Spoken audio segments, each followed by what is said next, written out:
How to see your password in Roblox. Hi guys, this is Alana from Create, Login and Delete. Let's get started. So, if you have forgotten your Roblox password and you want to find it, I'm going to show you two methods on how you can find it. The first one is if you use Google Chrome to log into Roblox, or if you have logged into Roblox using Google Chrome, then here what you want to do is tap on the three dots at the top right corner of your screen. And now you want to tap on Settings.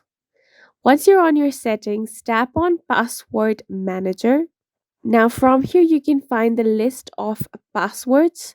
What you want to do now is search for Roblox.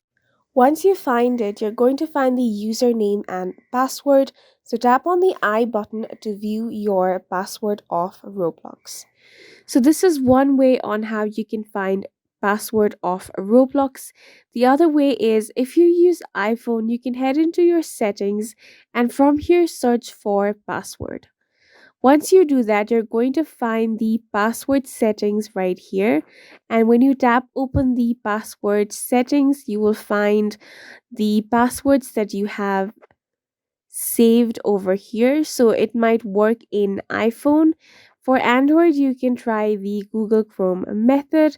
And that is it for this video. We hope you guys found it helpful. Please make sure to hit the like button and subscribe for more helpful tutorials.